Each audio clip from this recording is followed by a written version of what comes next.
Hi, I'm Susan. I am the art and creative arts therapist here at the Cancer Center. And I'd like to talk a bit today about finding some inner balance through having many stress-reducing vacations at home.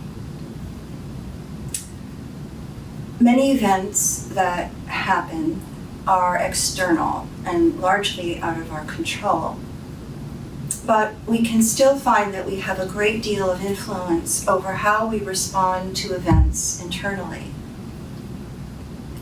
Because thinking is the main activity that can cause an increase in stress and anxiety through thoughts and worries about the past and or the future.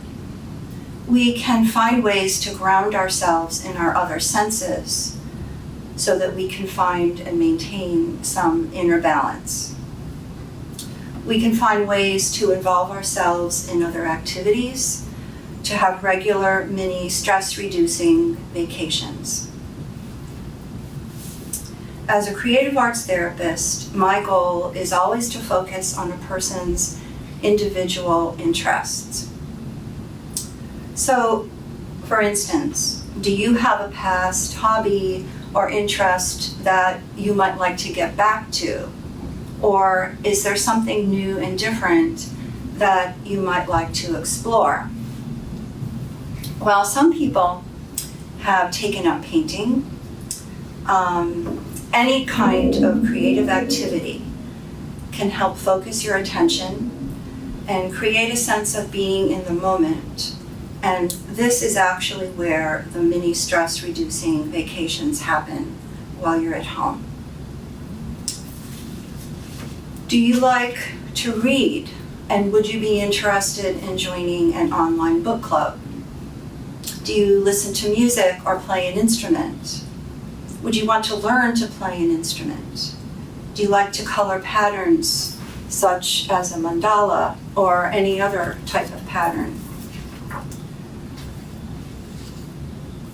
Do you have an interest in photography, perhaps to take pictures of your family, being out in nature, your pets, flowers? Do you want to learn to bake bread or learn to decorate cakes? Puzzles have become very, very popular, and families can work on them together and then have them framed. Journaling is a very valuable activity. You can either write or create a journal with art and writing. So, museums are open, but there are many online resources through the various museums here in New York and around the world. And for instance, the Museum of Modern Art, MoMA, has how many? 89,000 images of artwork on their site. So you can look for, say, calming images if that's what you would like to look at. This is a Monet water lily painting. He is an impressionist. Impressionists are great. The artwork that impressionists do are great for kind of calming and soothing. I have others. You can look at Mary Cassatt, Feeding the Ducks, which is also, I think, very calming. That's Mary Cassatt. Mary Cassatt. Mary Cassatt, A Cup of Tea. Sometimes the little things, the small things, are very important in life. Or perhaps you might like something bolder, more exciting, perhaps such as Matisse's colorful, patterned environments. Okay. The Rubin Museum in the city, they have started a meditation podcast that also has images of contemplative artwork from their collection. The Whitney, the Metropolitan, the Hudson River Museum has programs online on science and nature, their art collection, to view, and projects to make things. So creative projects that you can actually follow online and work on at home. So, I would say that finding something to do that you like is really the main thing, because that will cause you to stick with it and do something on a regular basis. Consistency is important. And to also keep in mind that the perfect is the enemy of the good. So whatever you take up, we have to keep that in mind.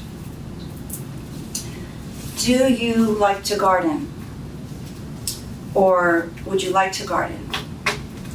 If you'd like to learn about gardening, or you don't have a garden, or you haven't started yet, the Bronx Botanical Gardens, the Brooklyn Botanical Gardens have they also have a lot of resources online that you can go to, and I believe courses are largely free from when I last looked. So you can find courses in flower arrangement at home, intro to horticultural therapy, ask a plant expert, basic gardening skills.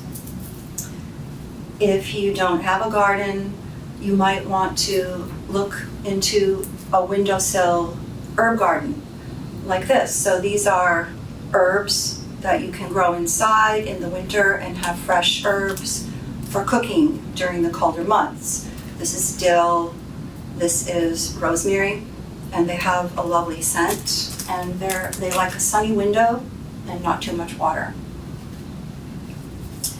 There is a project called Plant Collage. Since the fall is here and the leaves are changing colors, there are lots of exciting opportunities. If you like to walk in the woods or just outside, you can find different petals, twigs, sticks, create an arrangement on pretty much any surface, the pavement, a table, anything really, and you can create any arrangement that you like. These are some examples of plant collages that I found online.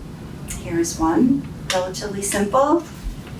Here is another, again, relatively simple with repetitive pattern. This is a plant collage that I did on some pavement, concrete. And this is a plant collage that I put together on a picnic table in a park with whatever was available nearby. So once you do your plant collage with family members or by yourself, the way to record these is, of course, to take a photo with your phone. And then you have all these photos and you can create a folder of your plant collage artwork. I will end here with a miniature sand garden. This is a small box that you can keep on a table, on the side, anywhere. And once you have it sitting there, you need to take a few moments and just breathe and come back to a sense of calm. You can use your smoothing rake to smooth the sand while you take a few breaths, just to smooth it, create your center where you're going to work, and then you can take your other rake and just start creating patterns in the sand, waves in the sand. So I'm trying to take a few deep breaths, just sort of meditative breaths, calming breaths. I've created some waves in the sand, and now I have some petals and some stones, and I'm just going to maybe create a little pattern, or perhaps I will make a little mountain, a little hill, if I can get it to stand up. There's my hill. And then some little figures placed here and there. and you can find your own figures to put here too. You could find other things to use, and then you can leave it for the next time. So I hope some of these suggestions have been helpful, and if you have any questions or thoughts or comments, or you'd like to talk to me, I would love to hear from you. I'm at the Cancer Center, and I can be reached there. So thank you so much for your time. Thank you for listening.